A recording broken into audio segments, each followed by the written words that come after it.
Hello guys! Kanina kasi meron akong nabiling TV box sa halagang 990. So mag-unbox tayo. Actually, bumili ako nito pero hindi ko talaga alam paano gamitin. So, let's see kung magtatagumpay ba ako o hindi. Kung alam kong i-install o hindi. It's an internet TV. So, dyan sa aking, ikakabit natin dyan sa ating TV. Okay, ito ang ating TV box. 990 pesos. Binilihan ko na rin ng AAA battery. Binili ko lang to siya dyan sa baba.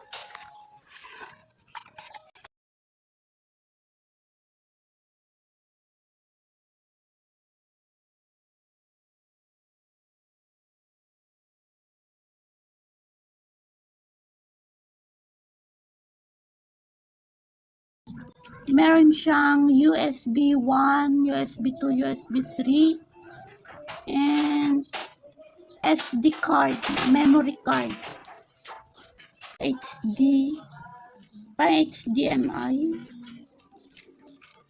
Para itong mga maliliit na to, I don't know what's that for. Ito yata yung sa internet cable. Ito naman yung ito sa internet 5V. Ito yung saksakan siguro yung para mag-on. Wala na. Yun lang yun. Okay. Then we have here the remote control. Kaya marunong kaya ako nito? OMG. Okay. Saan yung battery? I'm sure walang battery to. Dalawang AAA.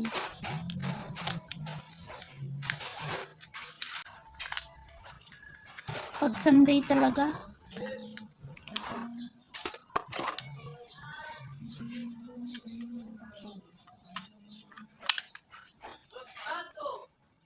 Tama ba yung pagkakabit ko? Tama naman siguro. Lagi ka.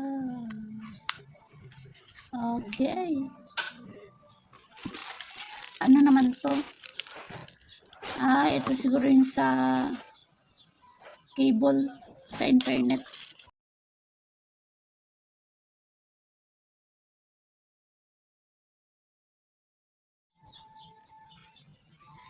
Yung sa HDMI. Tama, ito nga yun.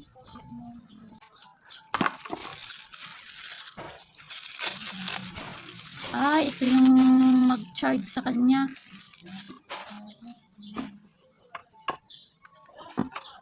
Okay, go there. At dito kami.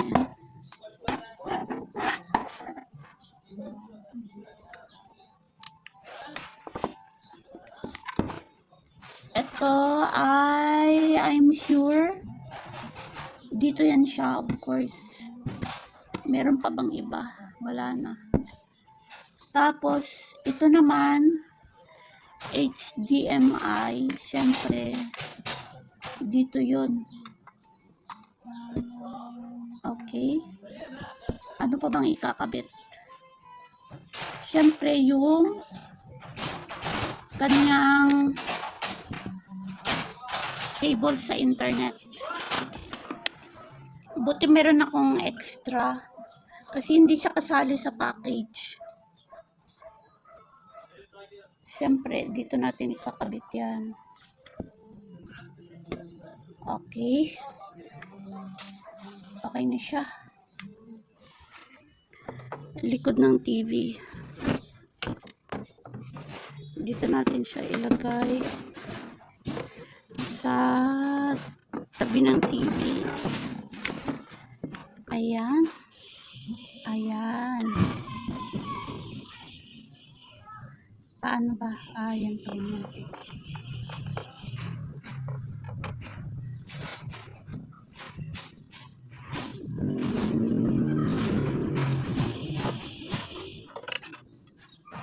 Okay. So,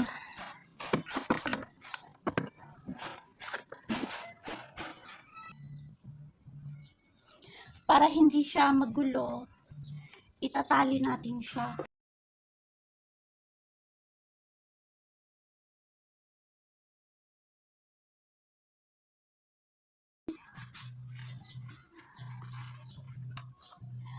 At ito namang isang dulo ng ating cable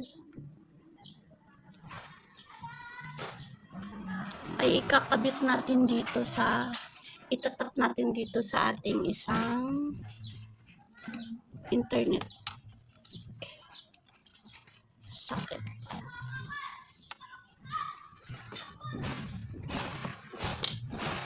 Okay, nag-click na siya. So, okay na.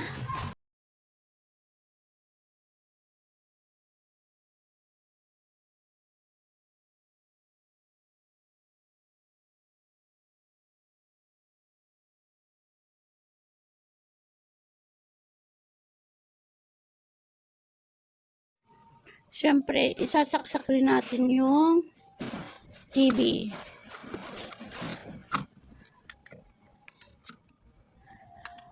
Okay, nakasaksak na yung ating TV box. Tsaka yung ating TV. Okay, i-on na natin. Okay, i-on na natin yung ating TV.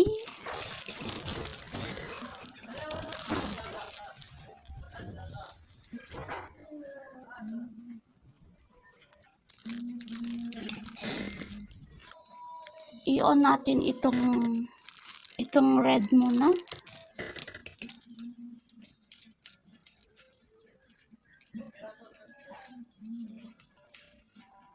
Ayan. Naka-blue na siya. Ayun, connecting. Oops. No signal. Tingnan natin guys, saan ba natin ginamit yun? Sa sa HDM2 ba yun o 1? Let's check. Sa HDM2. So, let's try ulit. Baka yung blue yung working. Let's see, on natin. Ayun! Tapos YouTube.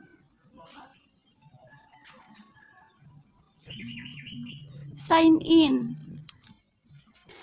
Ano yan? Email? Paano magsulat ng email?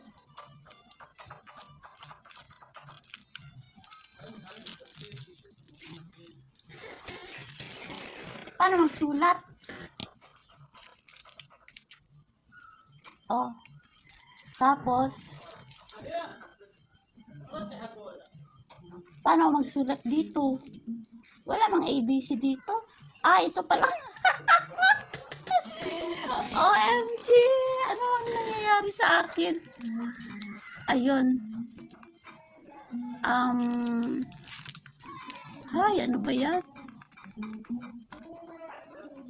Okay. S. Hindi ba pwedeng touchscreen na lang to? S. Then, atin na lang yun. Check your phone.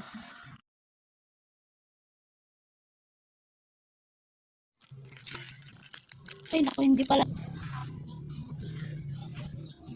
Okay.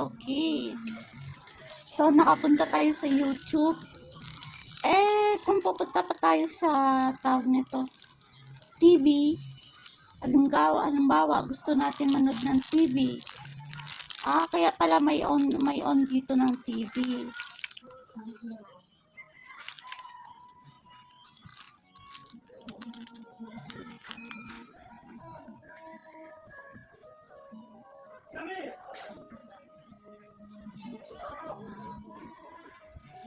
Wala bang TV na walang bayad? Kailangan ba talaga may bayad?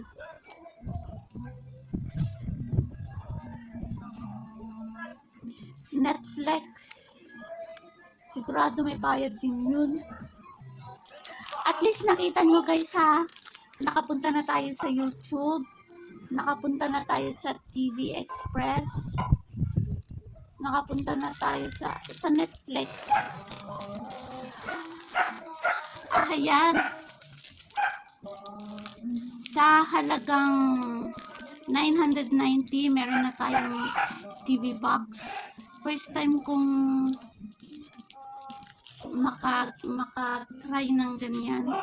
Okay naman pala. So, na-unbox na natin itong ating TV box. Ayun nga guys, naging successful ang ating pagkabit. Yun nga lang, iba kasi yung expectation. Iba kasi yung expectation ko. Ang akala ko is makakapanood na ako ng TV, ganon. May bayad pala pag nag-ano sa TV. Meron naman akong antena doon. Tsaka Channel 7. So, ang nangyari sa ginawa ko, para akong bumili ng cellphone worth 1,000. Di ba?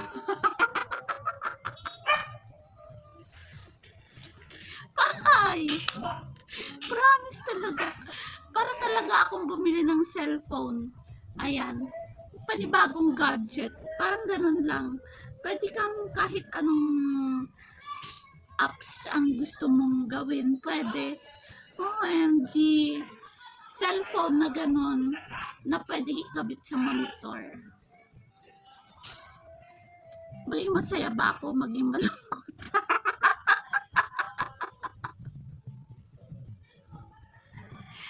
Ay, hindi ko alam.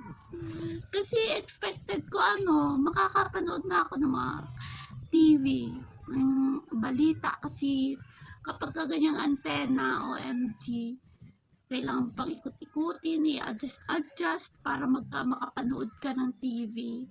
Ay, ano ba yan? Okay na lang, panibagong gadget. Magbibili na naman ako nito ng ng pang TV talaga. TV talaga. Or, pwede ko rin patusin to, hindi ko lang alam magkano ang bayad dito sa monthly niya. I will see. Basta ganon. Ang nangyari, ganun lang ang ibig sabihin. Na para akong bumili ng bagong gadget na makaka-YouTube. Parang bumili ako ng bagong cellphone. Ganun lang ang feeling ko. That's all for today and thank you. Bye!